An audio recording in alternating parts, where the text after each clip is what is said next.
Hello and welcome to my channel. So for today's reading, the cards that we received were the Fool, the Two of Wands, the Three of Swords, and the Five of Coins. As you can see, it's kind of has like part of it has like this hope and this journey that maybe you're not necessarily like ready to take, but that's unfolding. And then you see this other part where there is like this past and this heartbreak or uncertainty or fear or just feeling like you're not prepared or like you don't have enough. So we're just going to dive into all these different feelings and kind of uncertainty that you're feeling at this time. So for this first card, we got the Fool, and with the Fool, it's essentially like the beginning of the hero's journey. Most of us know the story of the Little Mermaid, that, she has this dream. She wants to jump into this other world. She's ready to experience the unknown. She's literally risks her life. She turns away from the world she used to know in order to come into this new reality, into this unknown. And she's so new to it all. She's very naive. She's very uncertain. All she knows is that she's ready to move forward to this new life.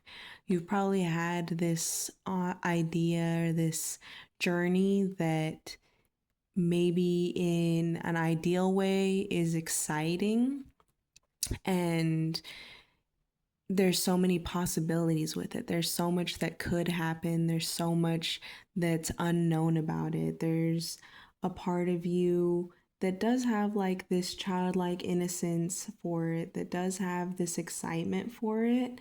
I do feel like with the other cards that have come out, you're feeling a lot of uncertainty about it, a lot of fear about it, but the idea itself, the dream itself, is just coming from a very innocent part of you, from a very almost childlike part of you. If this is something maybe either when you were younger you felt a pull towards it, or even it's just something that you're just more novice about, more uncertain about, but with this Fool card, it's welcoming you into this start of a new journey, into this start of a new life and a new path.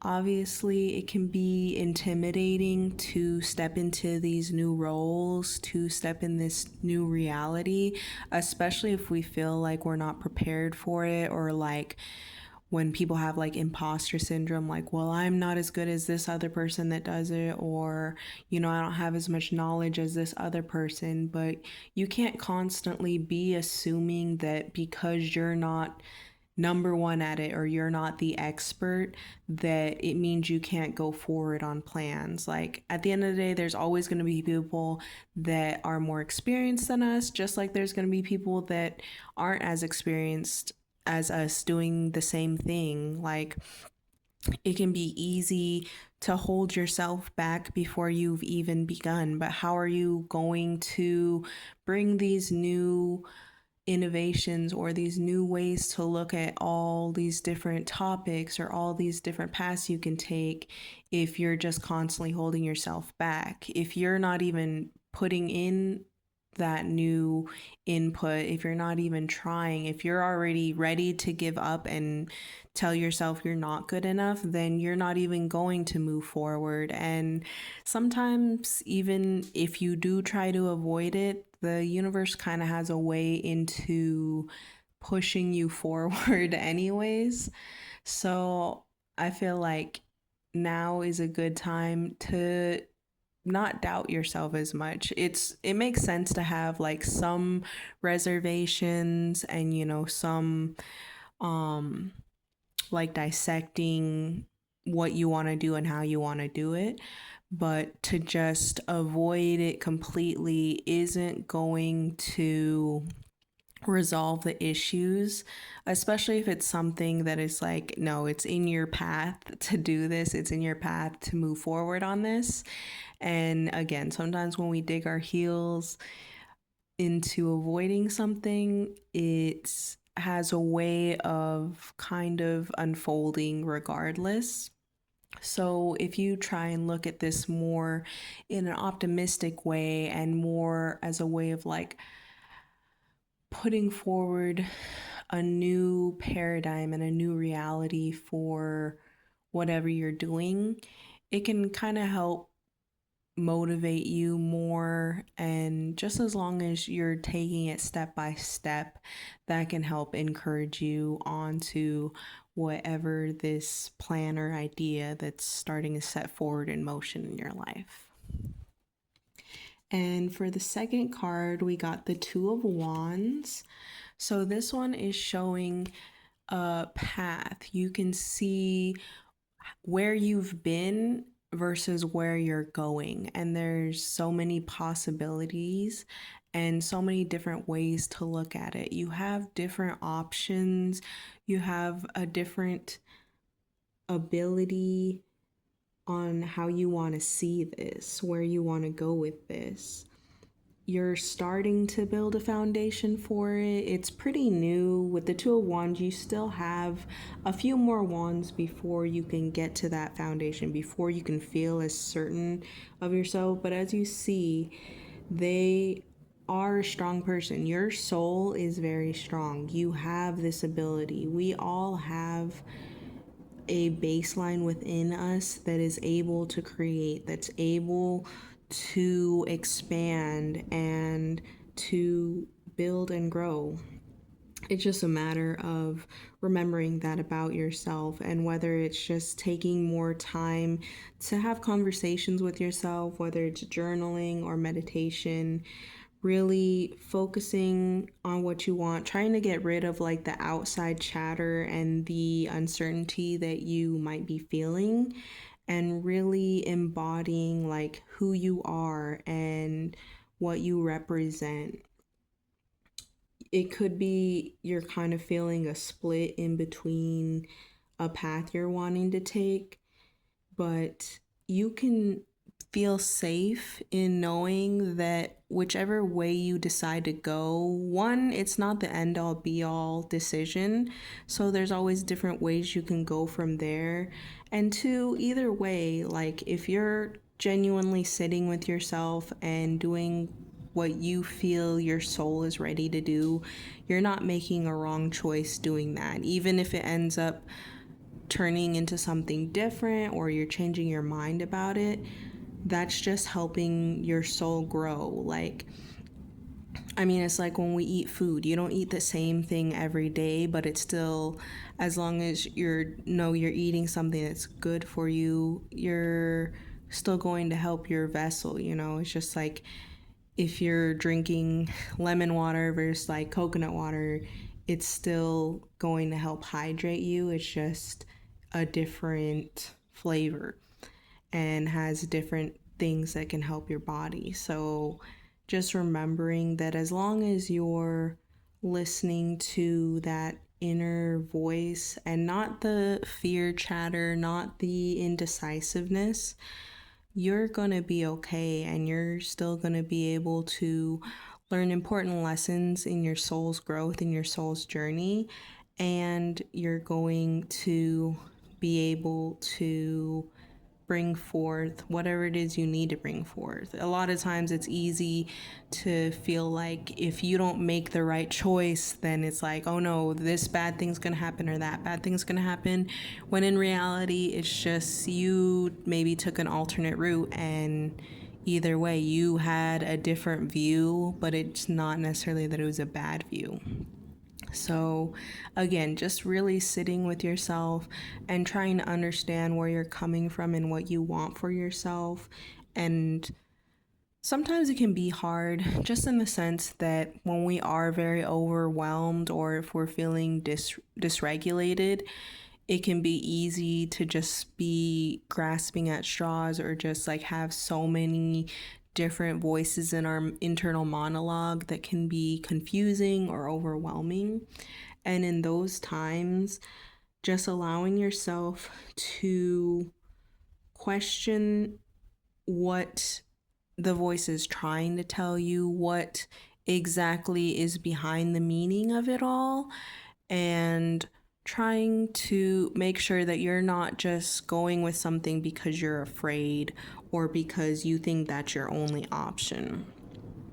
The more times you sit with yourself and you're really taking time to breathe, taking time to feel your body and to try and understand why you're thinking the way you're thinking, you're feeling the way you're feeling, that can help you ground and really move through these voices and decide what the truth is behind them and what is the best goal for yourself, so that you're not just moving on impulse or fear. And for this next card, we got the Three of Swords. So again, in general, these last two cards are a lot heavier. So you're probably, one, it could be that just the state of the world right now could be really overwhelming you, could be really getting to your spirit, and that's completely normal because obviously as human beings, you know, we have compassion, we have empathy, and it can just be really hard, especially if you've been really tapped into what's going on or if in your personal life you have a lot going on. This is a card of heaviness, this card of pain, of betrayal. This story is the crane wife, and it's like she trusted her husband to respect her wishes, and he went against that. And it also talks about the way that she also didn't want to tell the truth to her husband. Like, she wanted to help him, but in a connection, it should be, you should be able to be your most vulnerable self. You should be able to show who you are and your essence and your truth without fear of judgment, without fear of loss, without fear of abandonment. So it could be, again, whether it's just you're really tapped into what's going on around you, or again, if there's any issues with someone in your life where you felt betrayed by them or where you feel you're hiding yourself from them.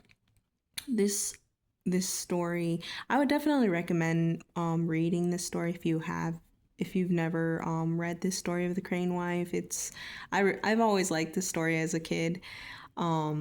But yeah, this Three of Swords, I mean, and the Three of Swords in general is just more of a heavy card, is more of dealing with that heartache and that pain. You see the storm and the lightning, you can feel the chaos. So taking that time, whether if this is something that can be mended, taking that time to have that sit down either with this individual or if it's a self-betrayal issue, and really looking at the truth and making the decision that you're not going to hide and you're not going to abandon yourself or cause pain to yourself. You don't have to be the sacrificial lamb. You don't have to be denying who you are or hiding yourself away or causing yourself any kind of pain or discomfort. I understand it's like sometimes we want to make people happy, or we can hold ourselves back in an attempt to be more palatable to the people around us.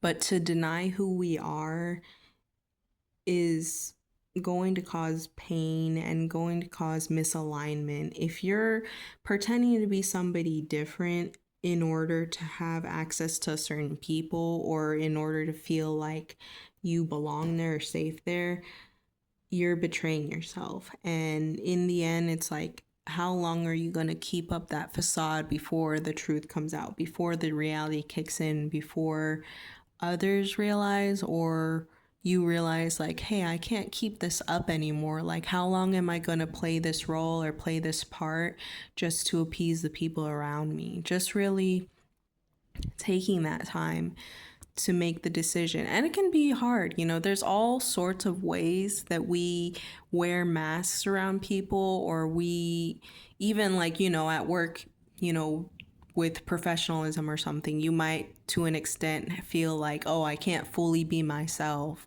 Or if you're around certain family members, maybe you feel like, oh, there's this aspect of myself that I can't be. Or even like friends groups. There's different, some people have, like different friend groups, like, oh, if I'm in this kind of mood, I'm going to hang out with these people, or if I'm wanting to do these certain things. And it's one thing to just be multifaceted and just have like different moods or different people you hang out for different reasons, or when you're wanting to do different things.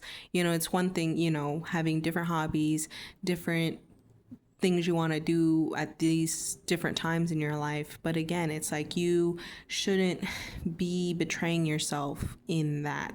You shouldn't be harming yourself in that, because to hide away is to cause harm to yourself if you're doing this in a way that's detrimental or that's shameful. So just taking that time to decide, like, do I want to be that person? Like, how long do I want to ignore that or deny that? And there's some things, depending on, how this relates to you, there's some things that maybe you don't necessarily feel safe, and it's a matter of like, oh, I, have to wait until I can move, or I can have to wait until I'm, in a different situation. And that obviously is understandable if you have certain aspects where it's like, I can't really at the moment, or there's certain aspects of myself that I just feel safer not showing to others. And in those situations, it's just a matter of trying to find an outlet where you can express that part of yourself with people who will understand you, and people who either share similar traits or share similar aspects, or even, again, just like journaling or just having those moments with yourself. Because at the end of the day, the person that you need to accept you, and you need to believe in your abilities, believe in who you are as a person, is yourself. That's the person you're always going to be with. So taking that time to care for yourself and to hold and honor yourself will help with any feelings of insecurity or loneliness or heartache. And for the last card, we got the Five of Coins. This card is definitely a feeling of lack, a feeling of like loss and betrayal and loneliness, just not feeling like you have that support system that you desire, that everyone would want in their life.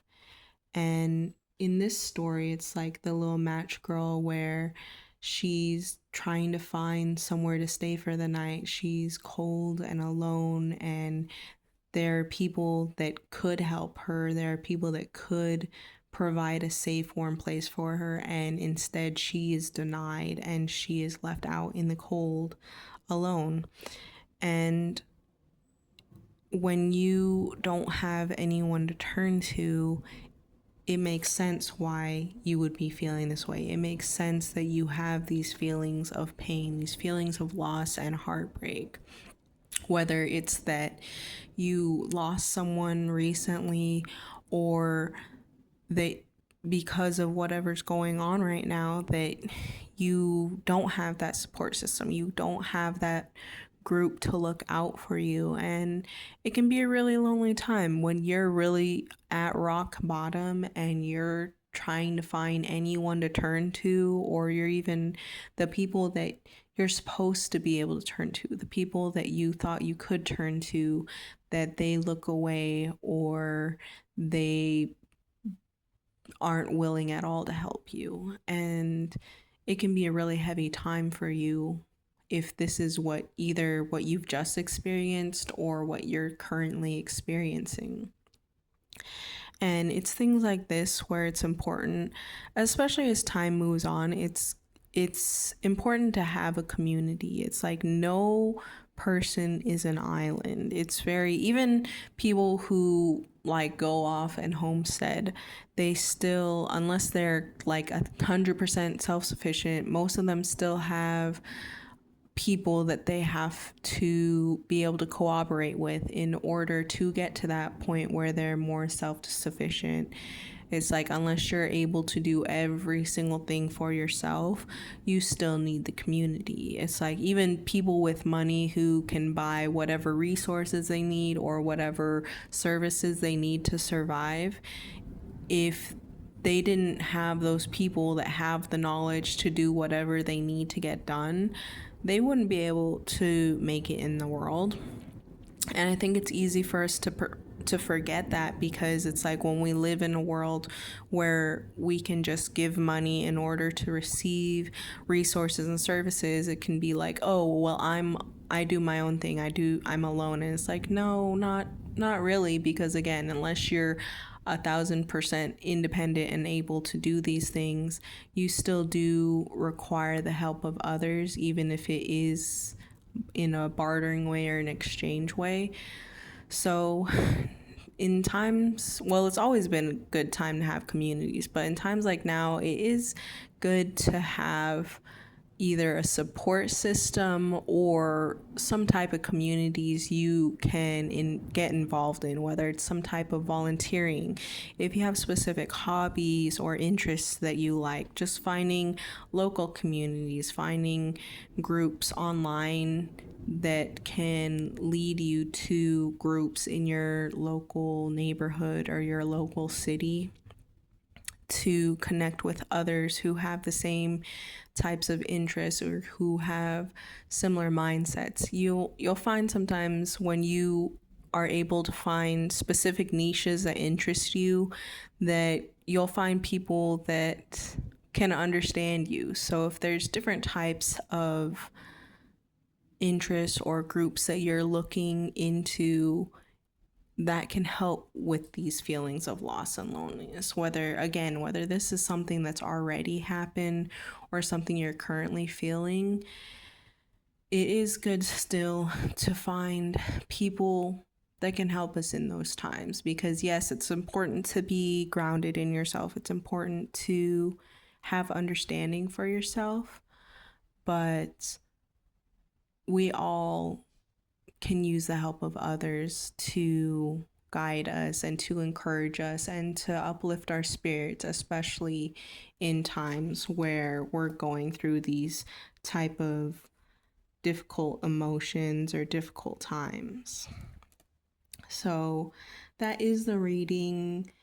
Whatever is going on right now, I definitely hope that you do have some type of support system or someone to turn to, because it's just, these energies can be extremely heavy, especially if it's something that you're going through on your own.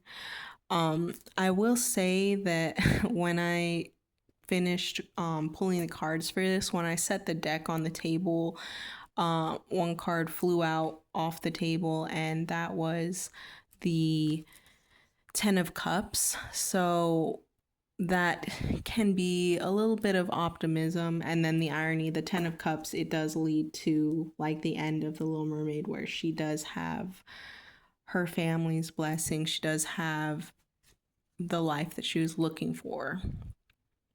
So hopefully, that's just a little sneak peek into what will lie ahead for you once you're able to embrace these energies and heal these emotions that you may be experiencing at this time. But I hope that things start to improve, and thank you for your time, and I hope you have a great day.